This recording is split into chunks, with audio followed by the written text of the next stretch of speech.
ప్రతి క్షణం సమాజం కోసం మీ మిత్ర న్యూస్. మొన్న జరిగిన పార్లమెంటు ఎన్నికల ప్రచారంలో భాగంగా Badepalli IPS CEO Yadagiri TRS party వైపు ప్రచారం చేశారని ఆరోపణలు ఎదుర్కొంటున్న నేపథ్యంలో దీనిని రాజకీయ కోణంలో చూడలేమని, అది ఆయన వ్యక్తిగత విషయమని పీఎస్సీఎస్ బాదేపల్లి చైర్మన్ పాలెం సుదర్శన్ గౌడ్ అన్నారు. ఇది పూర్తిగా పీఏసీఎస్ సొసైటీ సొంత విషయమని, ఇక్కడ జరిగిన అవకతవకలపై మాత్రమే తాము ప్రశ్నించామని ఆయన అన్నారు. వడ్ల కొనుగోలులో దాదాపు 4 లక్షల రూపాయల ఫ్రాడ్ చేశారని, తిరిగి చెల్లించాలని మాత్రమే తాము డిమాండ్ చేస్తున్నామని ఆయన అన్నారు. అనంతరం PACS Bagepalli vice chairman Sudhakar Reddy మాట్లాడుతూ తన కుమారుడు రాఘవేందర్ రెడ్డిపై సీఈఓ చేస్తున్న ఆరోపణలు అవాస్తవం కాదని, దీనికి మొత్తం కారణం సీఈఓ అని ఆయన అన్నారు. త్వరలో సొసైటీలో జరిగిన అక్రమాలపై తమ చైర్మన్ పాలెం సుదర్శన్ గౌడ్ అందరం కలిసి సీఈఓపై చర్యలు తీసుకోవడానికి నిర్ణయించుకున్నట్లు ఆయన అన్నారు. దీనిని టీఆర్ఎస్ కాంగ్రెస్ అనే రాజకీయ కోణంలో చూడలేమని, తప్పు చేసిన వారికి శిక్ష తప్పదని చైర్మన్ గౌడ్ అన్నారు. అదేవిధంగా ఇప్పుడు వచ్చిన ఈ ఆరోపణలు ఇవన్నీ కూడా ఒక రాజకీయ కుట్ర అని కూడా కొంతమంది వాదిస్తున్నారు. ఎందుకంటే ఇప్పుడు ఏదైతే పీఎస్సీఎస్ సీఈఓ తప్పు చేస్తే అది అంతర్గత విషయము, అవసరం పడితే డీసీఓ కానీ తర్వాత డీసీసీ సీఓ కానీ వాళ్ళు చర్యలు తీసుకుంటారు వాస్తవంగా ఫ్రాడ్ జరిగితే. కానీ రాజకీయ కోణంలో చూడాల్సిన అవసరం ఏముంది? అయితే ఈ సబ్జెక్ట్ ఏంటంటే గంగాపూర్ సొంత గ్రామం ఎవరిది? మా సీఈఓది. అక్కడ ఉన్న కాంగ్రెస్ నాయకులకి అతనికి కూడా పొసగనట్ల ఉన్నది. వ్యక్తిగత దూషణలు వాళ్ళ మీద చేయడం ఏదో జరిగింది. దాని మీద మేము గిల్టీగా ఫీల్ అయినాం. ఆయన ఏం చేసుకుంటూ చేసుకో అన్నట్లు ప్రవర్తించడం, ఒక ఉద్యోగస్తుడిగా ఉండి రాజకీయ ప్రచారం ఎలక్షన్లో చేయడం అనేది ఎంతవరకు సబబు, దీని మీద మేము చర్యలు తీసుకుంటామని. తర్వాత ఆయన మీద ఉన్న ఆరోపణ అంతకు ముందు నుంచి మేము కూడా అడుగుతున్నదే, ఏదైతే ఈ 4 లక్షల రూపాయలు షార్టేజ్ చూపించినావో ఆ డబ్బులు తిరిగి చెల్లించమని మా సభ్యులందరం కలిసి అడగడము, ఆయన తీర్మానాలు చేస్తాము నీ మీద సస్పెండ్ కొరకు అని కూడా హెచ్చరించడం జరిగింది. వైస్ చైర్మన్ మేము సభ్యులు అందరూ కూడా ఆయన మీద ఇప్పటిదాకా కొంత టైం వాళ్ళ అడగడం జరిగింది. దానికి మానవత్వంగా టైం ఇవ్వడం జరిగింది. తర్వాత ఈ రాజకీయంగా వాళ్ళు ఎవరన్నా మా మీద ఏమైనా చేస్తారో అంటే, నేను పీఎస్సీఎస్ చైర్మన్ బాధ్యతలు తీసుకున్నప్పుడు సొసైటీకి, ఇప్పుడున్న సొసైటీకి మీరు ఎవరన్నా ప్రత్యక్ష సాక్షులను అడిగి తెలుసుకోవచ్చు. నా సొంత డబ్బులు సొసైటీకి సంబంధించకుండా పెట్టకుండా 15 లక్షలకు పైన నేను వేసి అది రెన్యువేషన్ చేయడం జరిగింది. ఒక 50 లక్షల రూపాయలు నా సొంత డబ్బులు పెట్టి భూమి కొని సొసైటీకి 6 ఎకరాల పొలం ఈరోజు గోడౌన్ నిర్మాణం చేయడం జరిగింది. అంటే ఈ ప్రాపర్టీ ఒక 10 కోట్ల రూపాయల ప్రాపర్టీని ఈ మా పీరియడ్ లోపల మేము అవినీతి కాదు, మా సొంత డబ్బులతోటి క్రియేట్ చేసి అక్కడ చూపించడం జరిగింది.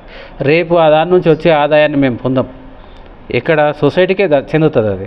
మరి అలాంటి చేసేటప్పుడు మేము 3-4 లక్షల రూపాయలు తీసుకొని దాంట్లోకి వెళ్ళి మేము ఏదో కుంభకోణం చేసి తిని అంత దిగజారే పరిస్థితి మాకు లేదు.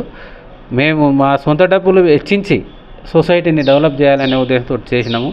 సీఈఓ గారి అలసత్వము లేకపోతే నిర్లక్ష్యం వలన ఇంకా మేము చేయలేకపోయినామని బాధ వ్యక్తం చేస్తున్నాం. ఎందుకొరకంటే అతను పని మీద ధ్యాస లేక చెప్పిన పనిని వాయిదాలు వేయడం, రుణ వసూళ్ళు కానీ లేకపోతే ఇటువంటిది ఏదైనా, ఇప్పుడు ఈ చిన్న సంఘటన ఏంటి, ఒక ఫర్టిలైజర్ షాప్ పెట్టి దాని మీదనే నిర్వహణ ఆయన చేయలేని వ్యక్తి, రేపే మేము ఒక మార్ట్ పెట్టి చేయాలంటే దాని మీద అయిన పెత్తనం ఇస్తే ఎట్లా ఉంటుంది అనే ఆలోచనతోటి కొద్దిగా వెనకడుగు వేయడం జరిగింది. మేము నిజంగా కోఆపరేటివ్ సొసైటీ ద్వారా మేము ఇక్కడ బాదేపల్లి పట్టణంలో మంచి ఒక మార్ట్ పెట్టి ప్రజలందరికీ కూడా నాణ్యమైన వస్తువులు సరసమైన ధరలకు ఇవ్వాలనేది, తర్వాత ఈ యొక్క సొసైటీ ఆదాయ వ్యయాలు పెంచి మంచి స్థితిలో పెంచాలని మాకు ఎంతగానో కోరిక ఉండే. అయితే వారు దీనికి సరిపోరు అనే ఉద్దేశంతో ట్రాన్స్ఫర్స్ లేవు అనే దాంతో కొద్దిగా మేము ఇక ఎక్కువ రిస్క్ తీసుకోలేక, నేను చెప్తున్నా అతని కారణంగానే మేము దాన్ని డెవలప్ చేయలేకపోయినాం. ఇక అతని వ్యక్తిగత వివరాల విషయానికి వస్తే, బయటకు పోయినప్పుడు ఆయన ఏ పార్టీ అంటే నేను కూడా టీఆర్ఎస్, అతను టీఆర్ఎస్ ఉండొచ్చు, కానీ మేము ఎప్పుడు కూడా మా సొంత పనులు కానీ మా పార్టీ పనులు కానీ అతని ద్వారా చేయమని ఎప్పుడు ఎక్కడ ఆదేశించడం కానీ చెప్పడం కానీ మేము చేయలేదు, ఇక ముందర చేయము కూడా. అది మనకు ఇదే విషయమై మన సుధాకర్ రెడ్డి ఉన్నాడు వైస్ ప్రెసిడెంట్. చెప్పండి, ఇప్పుడు ఈ రాజకీయ కుట్రలు ఏమైనా ఉండొచ్చా దీంట్లో? ఏది ఉండదు. కాకపోతే ఆయన స్వగ్రామంలో మరి ఆయన ఇష్టం వచ్చినట్లు ప్రచారం చేసుకోవచ్చు.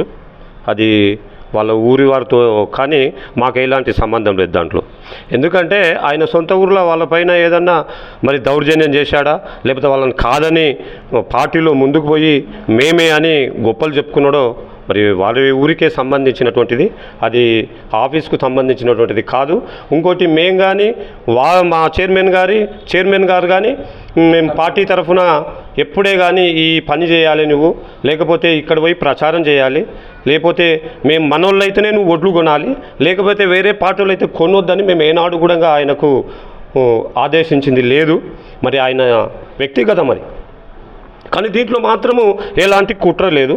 మరి దానిపైన మా చైర్మన్ గారు చాలా గట్టిగా నిర్ణయాలు తీసుకొని ఆఫీస్ని ఏదేదో చేయాలని, ఒక మోడల్ సంఘంగా పిఎస్సిఎస్గా తీర్చిదిద్దాలని ఎన్నోసార్లు కలలుగా అన్నాడు. మమ్మల్ని అందరినీ డైరెక్టర్ని మమ్మల్ని తీసుకుపోయి ఆఫీసులో కూర్చోబెట్టి మాకు ట్రైనింగ్లు ఇప్పించి ఏమేమో చేసిండు, కానీ అది ఫలించలేదని మాకు చాలా బాధగా ఉంది. ఇది దాదాపుగా పిఎస్సిఎస్ బాదేపల్లిని అభివృద్ధి చేయడానికి నా సొంత ఖర్చులు దాదాపు 50 నుంచి 60 లక్షల వరకు, దాదాపు అది గోదాం ప్లాట్లు ల్యాండ్ కొనడం కానీ ఇవన్నీ కలిపి మేము ఎంతో డెవలప్ చేయాలని, ఒక మోడల్ సొసైటీగా తీర్చిదిద్దాలని కలలు కంటున్నామని, కేవలం ఏదైతే సిఓ చేసిన దురాగతాల వల్ల కావచ్చు, ఆకోతవకల వల్ల కావచ్చు, ఈరోజు పిఎస్సిఎస్ చెడ్డ పేరు వస్తే సహించేది లేదని చెబుతున్నారు. ఎంవి రమణ, మిత్ర న్యూస్ ఛానల్ నుండి మహబూబ్ నగర్.